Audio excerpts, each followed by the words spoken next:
Assalamualaikum.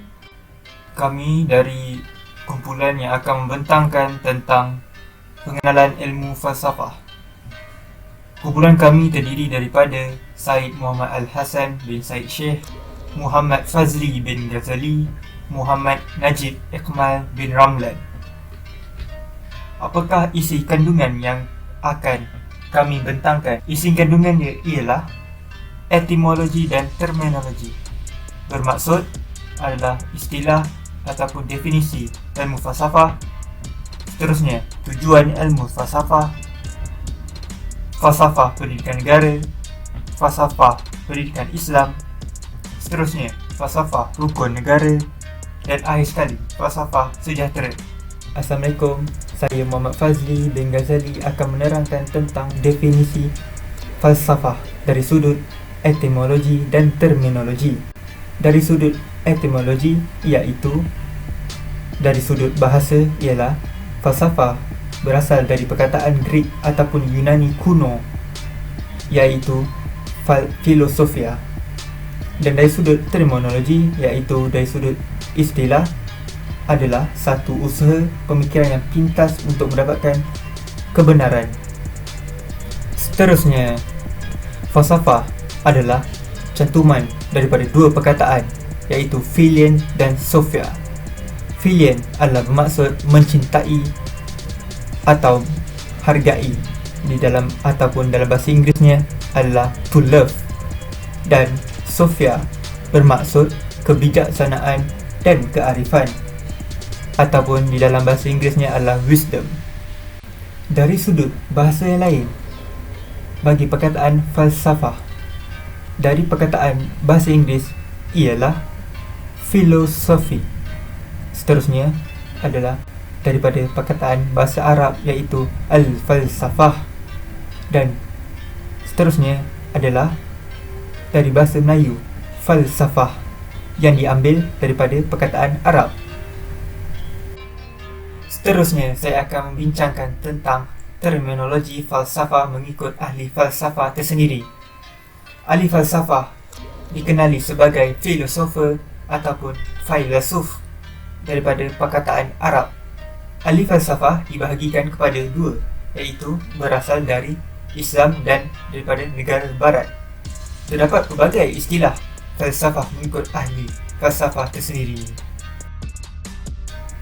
Berikutnya adalah istilah oleh ahli falsafah Arab. Terdapat dua ahli falsafah Arab berpendapat tentang ilmu falsafah, iaitu Al-Hindi dan Al-Farabi. Al-Hindi berpendapat suatu ilmu mengenai hakikat yang diidentifikasikan serta sesuatu yang berada dalam kemampuan manusia. Dan Al-Farabi berpendapat ilmu pengetahuan tentang alam yang mawjud, sama ada yang zahir ataupun tidak, dan bertujuan untuk menyelidik hakikat yang sebenar. Selain itu, terdapat juga istilah oleh ahli falsafah barat, iaitu Aristotle dan Plato. Aristotle berpendapat ilmu untuk mengetahui hakikat ketuhanan, dan falsafah ada ilmu untuk memahami tujuan hidup. Apakah tujuan untuk kita hidup, apakah tujuan kehidupan manusia, dan apa itu Tuhan, dan mengenai tentang fizikal, dunia fizikal kita macam mana. Dan seterusnya adalah Plato. Plato berpendapat kajian terhadap sesuatu yang benar, baik dan cantik. Falsafah ialah pengetahuan tentang segala yang ada. Bermaksud kita boleh mempersoalkan apa yang ada. Seperti kita tanya kenapa benda tu bulat, kenapa benda tu boleh terjadi macam itu. So kita hanya mempersoalkan dengan persoalan-persoalan yang di sekeliling kita. Berikutnya adalah tujuan ilmu falsafah. Tujuan yang utama adalah untuk mendapatkan kebenaran. Yang kedua adalah membina pemikiran kritis dan kalangan mahasiswa dalam menilai isu-isu semasa pada hari ini. Contohnya sebagai isu agama, politik, sosial dan sebagainya. Yang ketiga adalah berfikir secara mendalam mengenai perkara-perkara yang asas dan persoalan-persoalan yang pokok dalam kehidupan ini, mengenai suatu isu supaya kita dapat satu pemikiran yang jelas tentang perkara tersebut. Berikutnya, tujuan ilmu falsafah ialah memberikan ajaran tentang moral dan etika, dan akhir sekali melahirkan individu yang seimbang. Jerry bermaksud J adalah untuk jasmani, E untuk emosi, R rohani, dan I untuk intelek. Dan akhir sekali adalah visi dan misi ilmu falsafah. Visinya ialah mencari dan membuktikan kebenaran, dan misinya adalah memberi arah tujuan atau pedoman untuk perkara dalam kehidupan. Dari itu saja saya punya pembentangan mengenai etimologi dan terminologi ilmu falsafah dan tujuan ilmu falsafah. Okay, bismillahirrahmanirrahim. Assalamualaikum warahmatullahi wabarakatuh dan juga selamat Ramadan. Nama saya Muhammad Al-Hasan bin Said Syekh daripada Fakulti AD 244. Jadi pada hari ini saya akan menerangkan kepada kamu semua berkenaan dengan falsafah pendidikan negara dan juga falsafah pendidikan Islam. Jadi apa itu falsafah pendidikan negara? Falsafah pendidikan negara ataupun FPN adalah merupakan sistem di mana ia menganjakkan diri kita kedudukan terkehadapan dengan mengungkapkan secara jelas prinsip dan nilai asas yang mendasari dan juga membentuk sistem pendidikan Malaysia daripada peringkat paling rendah iaitu sekolah rendah dan juga sekolah menengah kepada yang paling tinggi iaitu universiti. Jadi matlamat untuk falsafah pendidikan negara adalah untuk usaha yang berterusan ke arah untuk memperkembangkan lagi potensi individu secara menyeluruh dan juga bersepadu supaya dapat mewujudkan insan yang seimbang dan juga harmoni dari segi intelek, rohani, emosi dan juga jasmani berdasarkan kepada kepercayaan dan juga kepatuhan kepada Tuhan. Jadi untuk memperkembangkan potensi individu ni adalah bakat dan juga kebolehan yang dimiliki oleh seseorang individu tersebut semenjak ia dilahirkan lagi, dan ia merangkumi dari segi aspek-aspek seperti mana rohani, intelek, emosi dan juga jasmani yang dianugerahkan daripada Tuhan kepada kita ataupun pada individu tersebut. Yang kedua adalah menyeluruh dan juga bersepadu. Bakat dan kebolehan yang ada pada diri seseorang individu itu perlulah dikembangkan secara optimum. Dan yang ketiga adalah insan yang seimbang dan juga harmonis. Jadi apabila kita memperkembangkan ataupun individu tersebut memperkembangkan lagi potensi yang ada pada diri dia, maka potensi yang ada pada dirinya akan selaras, menyeluruh dan juga harmonis dari segi intelek, rohani dan emosi serta jasmani. Jadi apa itu intelek? Intelek ini adalah bermaksud pemikiran dan juga akal yang ada pada diri kita ataupun ada pada diri seseorang individu. Jadi apabila kita mempunyai intelek yang bagus, kita dapat berfikir secara kreatif, dapat berfikir secara logik, dapat berfikir secara inovatif dan juga kita dapat manfaatkan ilmu yang ada pada kita.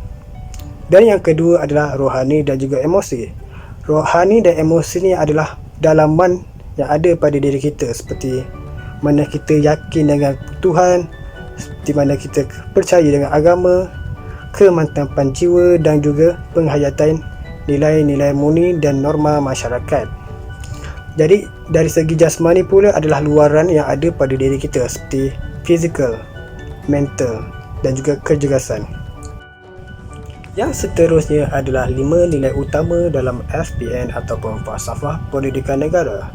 Yang pertama adalah mempercayai dan juga mematuhi segala perintah Tuhan. Yang kedua adalah berilmu pengetahuan, dan yang ketiga adalah berakhlak mulia. Yang keempat adalah bertanggungjawab terhadap diri, masyarakat dan juga negara. Yang keempat adalah sentiasa berbakti dan memberi sumbangan kepada masyarakat yang memerlukan serta negara. Okey, yang seterusnya adalah falsafah pendidikan Islam. Jadi apa itu falsafah pendidikan Islam? Falsafah pendidikan Islam adalah salah satu usaha di mana ia berterusan dan bersepadu dalam menyampaikan ilmu bagi membentuk diri, mengasuh peribadi, membina kemahiran diri serta menjadi contoh yang baik dan tauladan serta penghayatan cara hidup Islam berdasarkan Al-Quran dan juga Al-Sunnah. Okey, jadi untuk matlamat falsafah pendidikan Islam adalah sama seperti matlamat falsafah pendidikan negara, di mana ia bertujuan untuk meningkatkan potensi diri individu dari sudut spiritual, fizikal, intelek, emosi dan juga sosial, supaya menjadi manusia yang lebih bertanggungjawab kepada Allah Subhanahu Wa Taala, kepada manusia, dan juga yang paling penting adalah persekitaran alam ke arah untuk mencapai kebahagiaan di dunia dan juga di akhirat kelak. Yang terakhir sekali adalah berkenaan dengan hubung kait antara FPN dan FPI, iaitu falsafah pendidikan negara dan falsafah pendidikan Islam. Jadi apa kaitan antara FPN dan FPI ni? Kaitannya adalah FPN dan FPI mempunyai tujuan serta matlamat yang sama, iaitu ingin melahirkan individu ataupun insan yang berjaya dan cemerlang. Dari segi FPN adalah intelek, rohani, emosi serta jasmani, manakala untuk FPI pula adalah akal, iaitu intelek, roh iaitu rohani, dan serta emosi, dan jasad adalah jasmani. Dan falsafah pendidikan Islam adalah berdasarkan Al-Quran dan juga Al-Sunnah. Assalamualaikum warahmatullahi wabarakatuh. Sekarang kita masuk kepada topik falsafah rukun negara. Okey, jadinya apa itu falsafah rukun negara sendiri? Rukun negara adalah ideologi kebangsaan Malaysia. Ia dibentuk pada 31 Ogos 1970 oleh Majlis Gerakan Negara, iaitu selepas berlakunya tragedi 13 Mei 1969. Okey, sedikit sejarah mengenai tragedi itu, di mana kaum Cina dan kaum India berusuh disebabkan mereka seolah-olah tidak memiliki hak dalam tanah Melayu ni lah pada masa tu. Okey, lepas tu macam kita tahu, rukun negara ada 5 prinsip, iaitu kepercayaan kepada Tuhan, kesetiaan kepada raja dan negara, keluhuran perlembagaan, kedaulatan undang-undang, kesopanan dan kesusilaan. Okey, jadi kita akan tengok satu persatu apakah makna prinsip untuk setiap rukun negara itulah. Okey, kepercayaan kepada Tuhan. Okey, macam yang boleh tengok dekat skrin ni. Okey, saya baca secara ringkas. Prinsip ini menggambarkan bahawa asas kehidupan agama merupakan prinsip penting kehidupan rakyat di negara kita. Jadinya, maknanya kalau macam bentuk ajaran yang tolak kepada Tuhan seperti komunis tak akan dapat tempat kat negara ni. So, mana ideologi fahaman yang mempunyai yang diorang percaya kepada Tuhan itu adalah prinsip, di mana itu adalah prinsip kepercayaan kepada Tuhan sendirilah. Maknanya kalau siapa yang tak percaya pada Tuhan tu, itu bukannya dalam diri ni tak ada prinsip negara yang pertama ni lah. Okay, jadinya semua percayaan kat negara ini harus menolak sebarang bentuk ekstremisme agama. Sebaliknya, mengamalkan fahaman kesederhanaan yang dapat bersikap pasal fahaman dan bertolak ansur atau saling bertoleransi. Okay, maknanya kalau tak ada kepercayaan kepada Tuhan ni, maknanya kita memang takkan mendapat tempat dalam negara ni. Okey, seterusnya kesetiaan kepada raja dan negara. Okey, secara ringkasnya, raja dan negara ini adalah dua entiti yang sangat rapat antara satu sama lain. Tanpa seorang raja, tak adalah satu negara itu. Okey, prinsip kesetiaan dan ketaatan kepada raja negara ini menjadi usul dan ciri penting dalam soal kewarganegaraan dalam negara ini. Setiap warga negara perlu menumpukan sepenuh taat serta jujur dan ikhlas kepada Yang di-Pertuan Agong dan negara. Jadinya rakyat kehendaki menubuhkan taat dan setia kepada perintah negeri tempat mereka bermaslautin dan menjalankan taat setia kepada yang dibentukkan agung. Maknanya dalam prinsip yang ini, setiap rakyat harus menanamkan semangat taat dan setia kepada raja dan negara. Jika tiada dari ini, maknanya tiada tempatlah untuk mereka di dalam negara ini dan tidak boleh dianggap sebagai seorang rakyat Malaysia. Seterusnya, keluaran perlembagaan. Perlembagaan Malaysia juga ni dikenali sebagai Perlembagaan Persekutuan. Perlembagaan menjadi asas penting untuk menjadi keadilan, kerjasama, kesepakatan dan kepentingan bersama antara kerajaan persekutuan dan kerajaan negeri.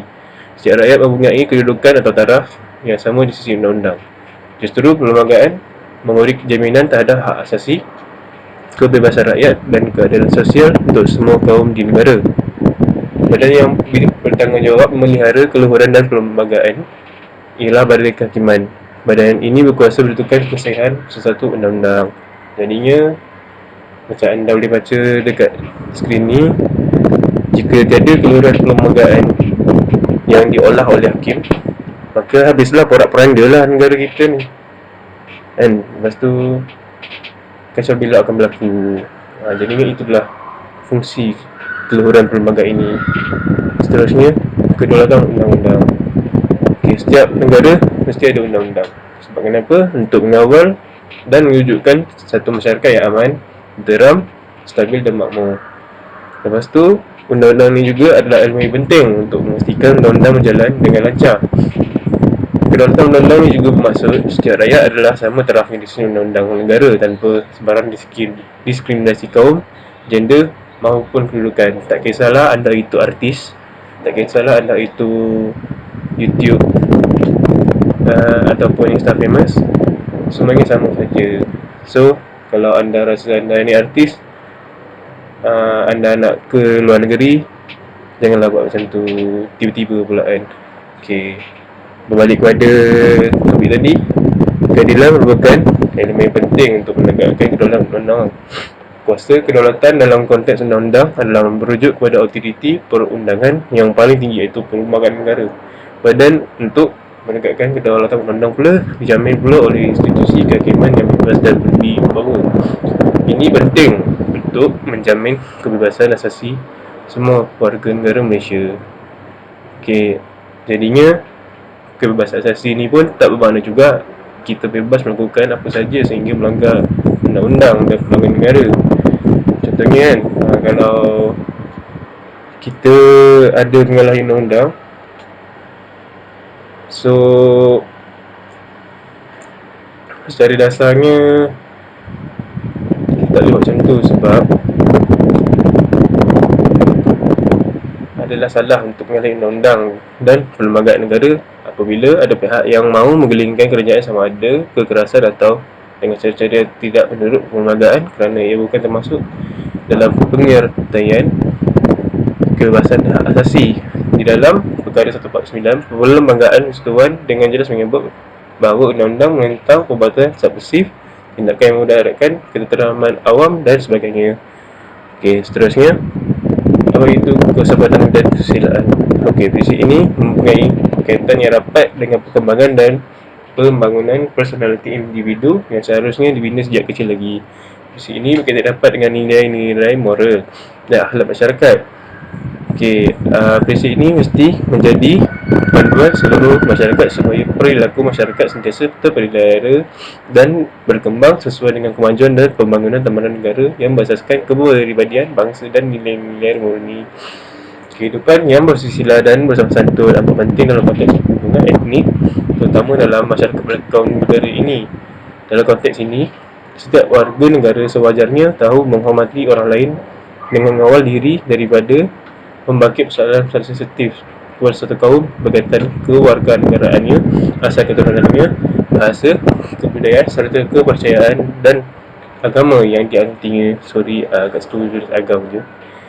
Kerajaan amat prihatin untuk membentuk masyarakat yang bersopan santun, berdisiplin dan bermoral tinggi.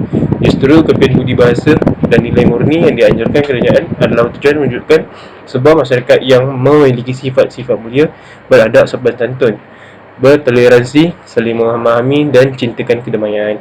Ia selari dengan prinsip kelima rukun negara itu. Okey. Untuk dipendekkan cerita, sebagai kesimpulan, rukun negara ini kita kena tengok sebagai internal cohesion atau kuasa dalaman yang dapat mengikat perpaduan dan semangat patriotisme kepada rakyat. Objektif dan prinsip terkandung dalam rukun negara itu masih relevan untuk membentuk jati diri dan kebahagiaan rakyat. Okey, seterusnya, apa itu kepentingan menghayati rukun negara? Okey, macam kita boleh nampak di sini, ingin bertujuan untuk mencapai perpatuan yang lebih erat, membentuk satu sikap yang liberal, memelihara satu cara hidup demokratik, membina sebuah masyarakat yang progresif dan mencipta sebuah masyarakat yang adil. Okay, kita akan tengok satu persatu apakah makna dengan poin yang ada dalam kepentingan menghayati rukun negara.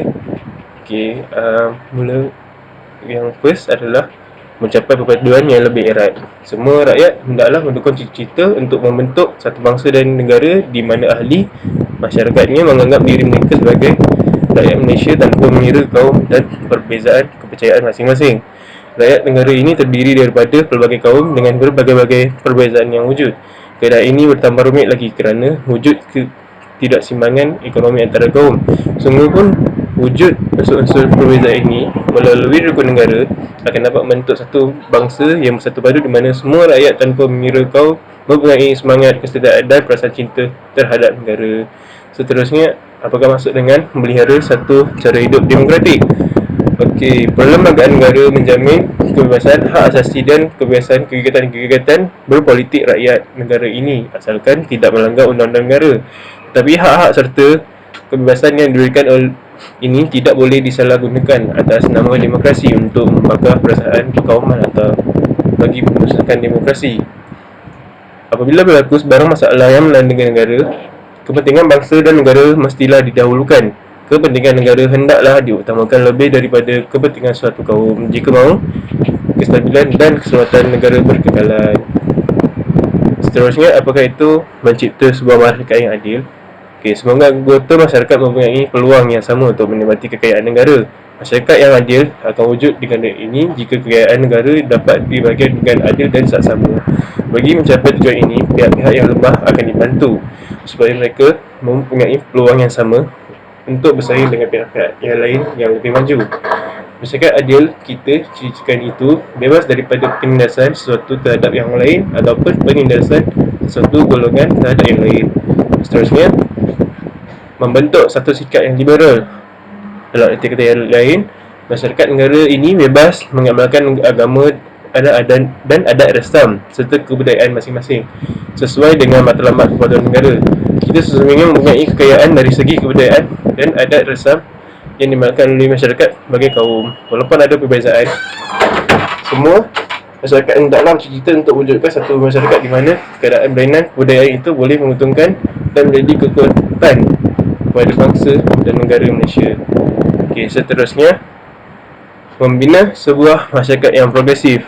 Kita bercita-cita hendak wujudkan sebuah masyarakat yang progresif yang mencapai kemajuan di bidang sains dan teknologi selaras dengan perkembangan teknologi terkini serta dunia tanpa sempadan daerah globalisasi.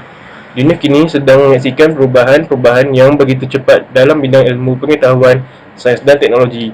Masyarakat progresif yang hendak diwujudkan merupakan satu masyarakat yang bergerak maju sejajar dengan kemajuan sains dan teknologi yang akhirnya akan menjadikan Malaysia sebuah negara maju sebagaimana matlamat wawasan 2020. Tetapi kemajuan tersebut tidak akan menjadikan rakyat negara ini terkeluar daripada batas-batas agama dan nilai-nilai ketuhanan. Okey, seterusnya, apakah itu peranan rukun negara? Secara amnya, kepercayaan kepada Tuhan. Secara umumnya, kelima prinsip ini tujuan untuk mewujudkan sebuah negara Malaysia yang bersatu padu serta masyarakat Malaysia yang adil, demokratik, liberal dan progresif. Berdasarkan prinsip utama iaitu kepercayaan kepada Tuhan, di mana semua rakyat Malaysia harus mengakui bahawa Tuhan melebihi sebarang kuasa lain. Islam yang dipilih sebagai agama rasmi Persekutuan Malaysia telah menjadi rujukan dan panduan keseluruhan umat manusia. Walau bagaimanapun, agama-agama lain boleh dianuti oleh rakyat. Secara umumnya, seseorang yang patuh kepada dan taat kepada ajaran agamanya mempunyai budi pekerti yang mulia serta sifat-sifat yang terpuji, keteguhan imannya dan bersikap tolong-menolong kepada orang yang susah tanpa mengira kaum. Berdasarkan kepercayaan kepada Tuhan yang Maha Berkuasa, rakyat Malaysia mempunyai sikap rendah diri dan sentiasa bersyukur dan menghargai nikmat yang diberikan oleh Tuhan. Seterusnya, peranan kesetiaan kepada raja dan negara adalah menekankan aspek kesetiaan kepada raja dan negara yang meletakkannya di Pertuan Agong adalah lambang kepaduan negara kita. Dalam konteks hubungan rakyat dan raja, rakyat harus mencurahkan tak setianya kepada raja, manakala raja atau pemerintahnya harus menyediakan perlindungan kepada negara dan seluruh rakyat jelata. Hubungan timah balas ini meletakkan asas kesetiaan tidak berbelah bahagi dalam kalangan rakyat, lantas membentuk semangat kebangsaan yang boleh memberikan perlindungan kepada rakyat semua. Sebagai contoh, jika seorang wakil rakyat Malaysia yang berada di luar negara menghadapi kesusahan, maka kedutaan negara kita sebagai yang wakil yang di Pertuan Agong bertanggungjawab untuk membantunya. Peribahasa Melayu berbunyi, di mana bumi dipijak, di situ langit dijunjung. Seharusnya menjadi amanah rakyat Malaysia. Justru, setiap rakyat Malaysia sewajarnya mengetahui asal-asal usul masing-masing supaya tidak lupa akan kedudukannya di mata pihak lain. Sikap rendah diri dan memahami akan kepentingan orang lain membentuk kemajuan dalam masyarakat kita. Seterusnya, keluhuran perlembagaan. Keluhuran perlembagaan menghendaki setiap rakyat menghormati dan mematuhi perlembagaan. Perlembagaan ini bukan undang-undang tertinggi negara. Oleh yang demikian, setiap warga negara harusnya patuh akan perlembagaan supaya negara menjadi aman dan damai. Saya lajukan sikit sebab sebab saya mempunyai kekangan masa, jadinya saya lajukan. Jadinya kedaulatan undang-undang pula bertujuan menjamin keadilan dalam negara. Ditegaskan bahawa undang-undang dapat menjamin keadilan serta keamanan setiap rakyat Malaysia tertakluk pada pelaksanaan undang-undang. Dengan kata lain, semua rakyat adalah sama di sisi undang-undang saja, tak ada siapa yang berbeza, semuanya sama. Sesiapa yang melanggar undang-undang ni akan dihukum tanpa mengira bangsa dan kaum. Seterusnya, kesepadan dan kesusilaan. Prinsip kelima ini bermakna bahawa rakyat Malaysia harus bertolak ansur, bertimbang rasa dan berkelakuan baik antara satu sama lain. Prinsip kesepadan dan kesusilaan ini boleh membawa kepada hubungan yang harmoni dalam masyarakat kita. Rakyat yang bersama santun bertata susila dalam membentuk masyarakat bersatu padu. Prinsip ini amat penting untuk wujudkan masyarakat yang menghormati dan menghargai kepentingan antara kaum lain. Sesuai dengan rakyat Malaysia yang terdiri daripada masyarakat yang majmuk, rakyat harus menghormati dan saling memahami adat rasam dan nilai hidup kaum lain dan tidak menyinggung perasaan antara satu sama lain. Seterusnya kita akan masuk kepada topik bab falsafah sejahtera.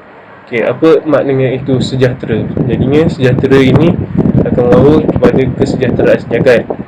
Kesejahteraan harus mula diterapkan dari awal menerusi pendidikan seperti yang digariskan dalam falsafah pendidikan kebangsaan, iaitu FPK, di mana kita akan masuk bab itu sebentar nanti. Selain itu, diri yang sejahtera adalah seimbang dari semua sudut dalaman maupun kesejahteraan boleh dikecapi jika 10 ramuan bagi kesejahteraan dapat diimbangi. 10 ramuan bagi kesejahteraan tersebut ialah rohani, fizikal, maknanya fizikal, psikologi, intelektual, kognitif, budaya, etika, emosi, ekologi, ekonomi dan sosial. Berlandaskan FPK, insan sejahtera yang lahir dari usaha pendidikan adalah insan berkebolehan dalam berdaya saing, dalam mengawal diri, dalam melawan anasir-anasir jahat, berdaya saing melaksanakan amanah dan dalam pekerjaan, dan berdaya saing dalam menyumbang kepada keluarga, masyarakat dan negara. Mereka juga dapat berkolaborasi dalam pembangunan yang lestari dan hidup secara harmoni. Mereka mampu menjadi khalifah atau pemimpin yang menjadi rahmat kepada seluruh alam. Mereka mampu menjamin kemaslahatan dan menghindarkan kemudaratan untuk semua yang digariskan oleh maqasid al-syariah. Kesimpulannya, menjadi kompetitif atau bersaing saja tanpa keseimbangan dan kesejahteraan akan mengakibatkan kemusnahan kepada diri, masyarakat, negara dan juga bumi. FPK menggariskan usaha yang perlu dijalankan dalam pendidikan bagi mereka insan sejahtera yang dapat memastikan keharmonian dan kemakmuran untuk semua. Jadi kita akan masuk apa itu falsafah pendidikan kebangsaan, iaitu FPK. Jadinya falsafah pendidikan negara FPN merupakan dasar pendidikan yang telah dilaksanakan di negara Malaysia. Berdasarkan falsafah pendidikan kebangsaan, setiap aktiviti dilakukan bagi mencapai intipati utama dalam FPK, iaitu melahirkan insan seimbang dari segi jasmani, emosi, rohani, intelektual dan sosial. Falsafah ini digubal pada 1988 oleh pakar-pakar pendidikan. Jadinya falsafah pendidikan FPK ini pula menjadi garis panduan untuk semua aktiviti pendidikan di Malaysia. Kewujudan FPK secara tidak langsung melonjakkan negara Malaysia untuk duduk sama rendah, berdiri sama tinggi dengan pendidikan negara membangun yang lain. Pendidikan di Malaysia daripada peringkat prasekolah sehinggalah ke peringkat universiti mempunyai sistem tersendiri yang sistematik dan berperingkat. Jadinya dalam FPK ini juga turut mempunyai hasrat untuk untuk memperkembang potensi individu, justru untuk mempunyai rakyat berilmu. Ketiga, kepercayaan kepada Tuhan, maknanya mempunyai seorang yang ada kepercayaan itu kepada Tuhan. Seterusnya, rakyat Malaysia yang berketampilan. Seterusnya, rakyat Malaysia yang berakhlak mulia. Seterusnya, berkeupayaan mencapai kesejahteraan diri. Dan seterusnya adalah sumbangan rakyat menerusi FPK. Jadinya, apakah itu kesemua maksudnya ini? Jadinya,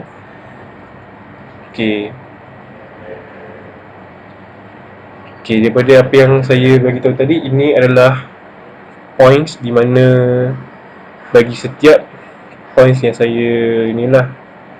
Jadinya yang pertama, memperkembang potensi individu. Perkara yang dititik beratkan dalam konsep FPK ialah perkembangan seseorang individu yang seimbang dari segi jasmani, rohani, emosi, intelek dan juga sosial. Tujuan membangunkan insan secara menyeluruh ini bukanlah untuk melahirkan insan yang sempurna, tetapi untuk menyediakan tenaga manusia yang serba boleh. Seterusnya, rakyat Malaysia yang berpengetahuan. Jadinya, pendidikan merupakan satu proses yang berlaku sepanjang hayat. Sejurus itu, mendidikan rakyat yang berilmu merupakan prioriti utama dalam mendidik masyarakat Malaysia, kerana ilmu akan menentukan hala tuju seseorang itu kelak. Seterusnya, apakah makna di sebalik kepercayaan kepada Tuhan? Unsur yang wajib diterapkan dalam setiap diri individu adalah kepercayaan kepada pencipta, kerana kehidupan beragama merupakan fitrah semujadi bagi setiap manusia. Di Malaysia, agama rasmi ialah agama Islam. Di samping itu, agama lain bebas diikuti oleh penganut agama lain. Seterusnya, rakyat Malaysia yang berketerampilan bermaksud rakyat Malaysia perlulah mempunyai pengetahuan dan kelayakan yang sesuai dengan tugas serta mempunyai kemahiran khusus dalam bidangnya. Hal ini adalah untuk memastikan individu tersebut melaksanakan tugas dengan cekap dan sempurna. Perkara ini secara tidak langsung mematangkan individu tersebut dan menjadikannya seorang yang berketerampilan. Seterusnya, rakyat Malaysia yang berakhlak mulia bermaksud FPK juga menerapkan konsep berakhlak mulia dalam pendidikan, kerana akhlak mulia akan memastikan individu tersebut menghayati nilai kerohanian, kemanusiaan dan kewarganegaraan. Dengan membekalkan ilmu, seseorang itu dapat terus mengamalkan nilai-nilai murni yang dipelajari secara langsung atau tidak langsung dalam kehidupan sehariannya. Seterusnya, rakyat Malaysia yang berkeupayaan mencapai kesejahteraan diri. Bermaksud, konsep ini penting kerana rakyat yang mampu mencapai kesejahteraan diri akan memiliki jiwa yang tenang, akal yang waras, perhubungan yang baik serta kuat dalam menghadapi cabaran yang akan mendatang. Dengan ini, potensi seseorang itu dapat dikembangkan lagi untuk keperluan diri sendiri, masyarakat, agama dan negara. Okey, poin yang terakhir adalah rakyat Malaysia memberi sumbangan terhadap keluarga, masyarakat dan negara. Apakah maksudnya? Maksudnya adalah rakyat Malaysia memberi sumbangan terhadap keluarga, masyarakat dan negara. Rakyat yang produktif ialah rakyat yang mahu memberi sumbangan kepada keluarga, masyarakat dan negara.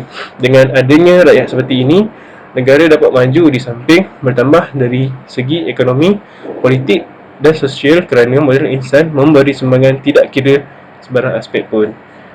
Okey, jadi inilah sahaja pembentangan daripada saya berkenaan dengan falsafah rukun negara dan falsafah sejahtera. Sekian, terima kasih.